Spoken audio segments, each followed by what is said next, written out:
This podcast is brought to you by the following sponsors. Your San Diego County Toyota dealers. We've got what it takes. Fix Auto.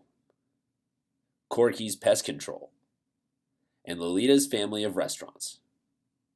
Hey there, sports fans. Christian Pedersen, Chris Smith. You know all the people. Tommy will be here. Montel will be here.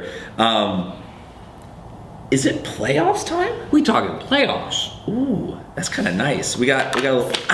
Oh, that's hot. That's an open division bracket right there. That's hot. Those are the top dogs. Ooh, the best of the best. We're gonna get to that in a little bit. First off, though, it's the end of the season. We have all survived it. Teams, fans, players, analysts, photographers. Everyone has survived it. Want to give some final shout outs. Our first shout out comes from Tommy Morris, who, as you noticed, is not here. He is out and about in San Diego. Mr. Morris, donde está?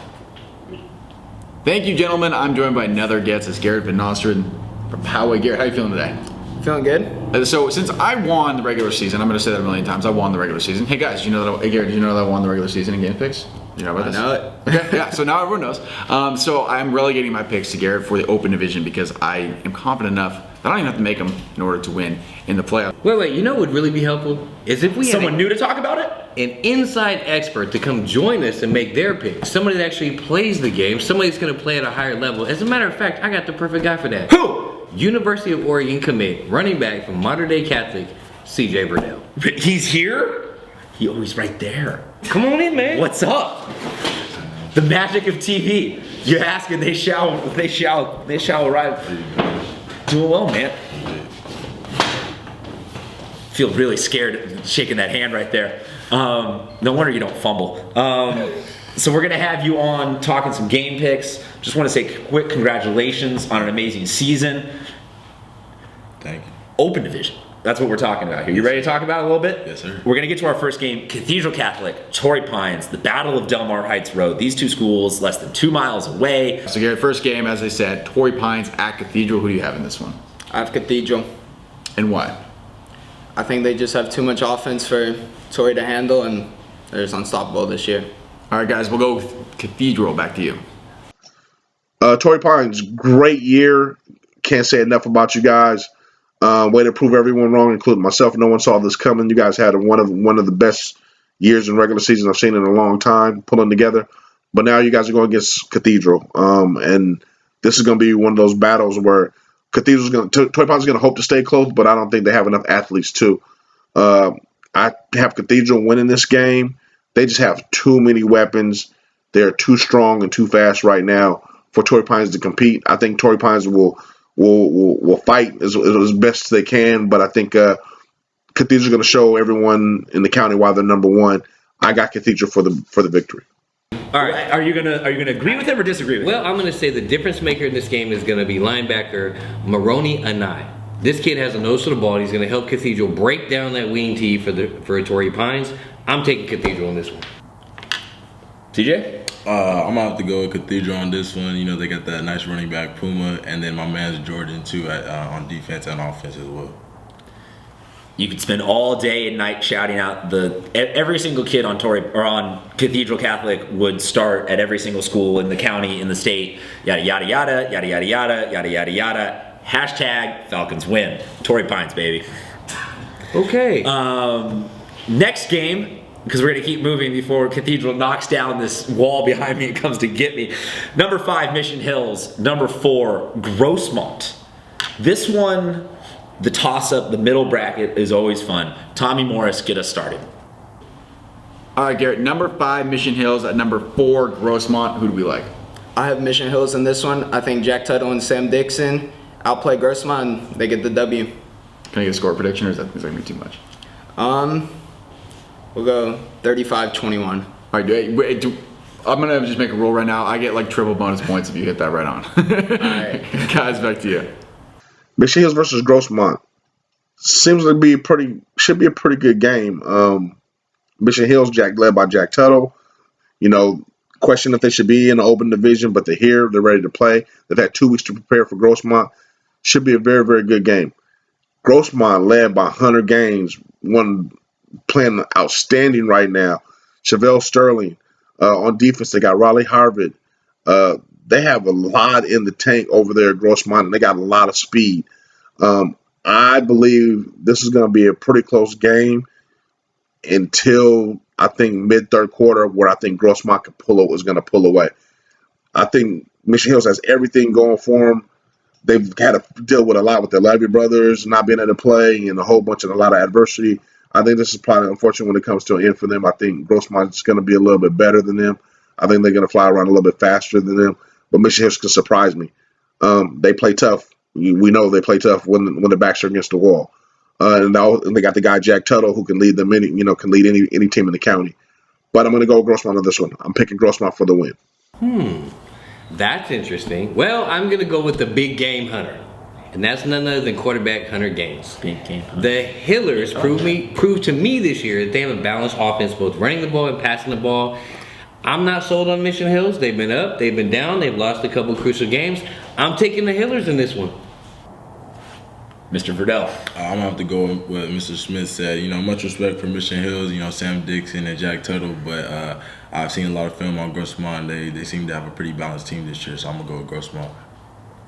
I will agree. I'll just make it real simple. Grossmont has the weapons, but also the track record of using them correctly. They put a lot of beatdowns on teams that previously to playing Grossmont were full of steam. Grossmont stopped them. Grossmont lost 2 really big fights. They lost open division games down the stretch, so you can't knock them in any way, shape, or form for that. I think Grossmont is ready to go. There's nothing else to say. The Foothillers are going to win this one. Next one, number 3, Rancho Bernardo. Number 6, Oceanside. This one would be great at any round that it was played in the quarters, semis, or finals. But it's great because we get to start with it. Tommy Morris, where do you see this one? All right, next game we got number 6 Oceanside traveling to number 3 Rancho Bernardo. What do we think? I got Mark Salazar and Milan Grice, Rancho Bernardo. Is it gonna be a close game or a blowout? I think it's going to be a close one. Yeah, I mean, I agree with you. Oceanside's come on strong at the end of the year, but RB's looking real good. I had them finish number 2, so I'm going to stick with you. I like that pick, RB. Guys, back to you. RB versus Oceanside should be a very good game. It's a North County battle. I see this game going, back and forth. Oceanside with Julian Hicks, Aziz Hearns, Max Schuffner, their quarterback, who's been playing great all year.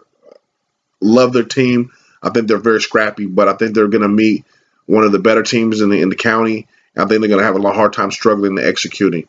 Rancho Bernardo's led by Mark Salazar and Milan Grice in this 19-game running streak. I think they can hold on to. It's just going to be, it's going to be a battle of X's and O's who can execute more. I think Oceanside is going to be there. I think it's not going to be a blowout by any means. I think they're going to fight them tooth and nail. But I believe the difference in the game will be Ross, the receiver over there. Nate Ross's little brother. I forget his hyphenated name. Sorry. But he has been the difference maker in every big game for RB. He catches the deep ball. He catches the short ball. He turns yak. He turns yards after he catches the ball short. He does a lot of big things that people don't notice for the young junior. And I think he's one of the he's going to be a phenomenal player in our county. But I don't see Oceanside stopping RB. Rancho Bernardo for the win. Chris? Well, when you look at this game, I thought to myself, Mission Hills beats Oceanside, Rancho Bernardo beats Mission Hills. Then I looked at the actual rosters and I realized they've got a dual-head monster at Rancho Bernardo. We're defending state champions. You've got a quarterback in Mark Salazar that is headed to Fresno State. You've got the running back in Milan Grice. They're unstoppable. They ran the table this season with a perfect season. I just think they're going to continue to dominate teams and opponents in the playoffs. The Pirates are going to fall to the Broncos. I'm taking Rancho Bernardo in this one. CJ? I'm also going to go with Rancho Bernardo. I think they have a real good team this year. Milan Grice and Mark Salazar. So, yeah, I'm going to go with Rancho Bernardo. I'm going to go with Oceanside. I'm going to go with offensive line beating skill set players. I think that Oceanside is the team that might be the most overlooked in this whole bracket. They lost a couple of wonky games at home this year, which is not a historically Oceanside thing to do. But I think that come playoffs, you let all of that go. You play a one-game season every week, and I think that Oceanside will come in as the dark horse, hit them in the mouth, give their offense plenty of time to work. And this one of all 4 of these games will be the closest, but I think Oceanside will win it. Our final game, number 7 Valhalla, number 2 Helix. A rematch of the final week of the season. That one went Helix's way. Tommy, is it going to change? All right, final game we got number 7 Valhalla, number 2 Helix. What are we thinking? I got Zeke Noah and Scotty Young, Helix. I like that pick. That's a strong pick. Strong pick. Guys, back to you. Wow, Helix versus Valhalla. Valhalla gets to face Helix back to back. Should be, I think, the same result, unfortunately, for Valhalla. Valhalla has a lot of great players with Bertolo, Jerome Johnson over there, who's going to run the ball hard, playing strong on both sides. Helix just has too much speed for them. Ezekiel Noah, Zeke's little brother, playing running back right now. Scotty Young, again, I think, one of the best players. He should be nominated for one of the player of the year, one of the best all-around players in the county. They just have too much in the tank for Valhalla to be able to contain. They don't have enough speed to keep up with them. I got Helix in another big win. Chris Smith. Well, that's no surprise there, and I don't think it's any surprise where I'm going to go with this one either. I've been riding the Helix train all year long. I think they got one of the best defenses in San Diego County with Zeke Noah, Scotty Young, Jay Millie, Riri Patton. The list goes on and on. The Sky is going to win this game in true Helix fashion. They're going to smack them in the mouth.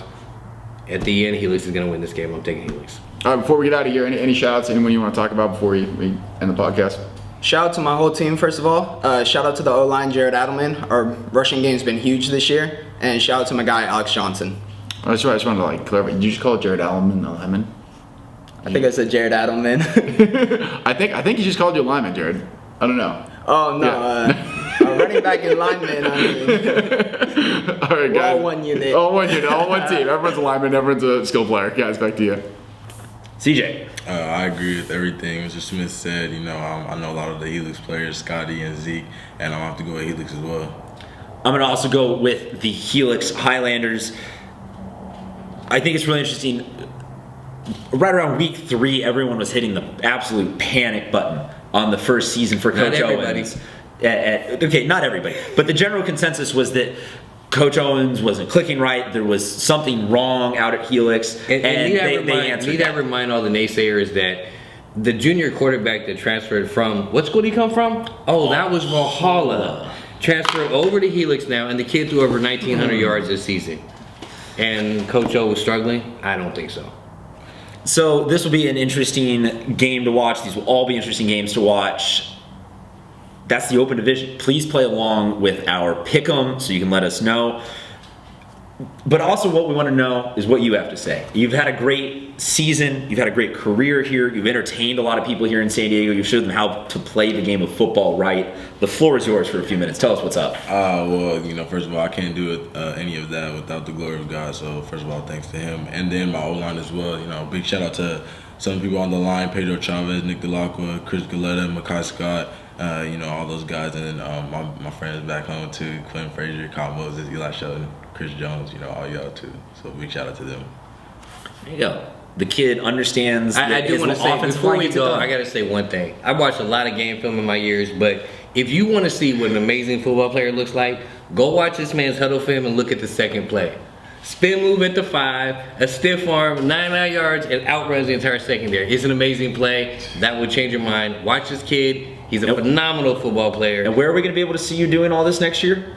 Oregon. The Ducks. Oh, the Pac-12. That's kind of cool. Let's go Ducks. I'm going to go ahead and get on. Can I get on your bandwagon now? You got any room left? No. Dang. I'll run behind. I'll get another car and we'll start a second bandwagon. CJ, thank you very much for joining us. Thank you. As we said, play the pick'em with us and go to these games and support football because the season is not even close to done. We got a lot of epic games still to go, and we will see you out at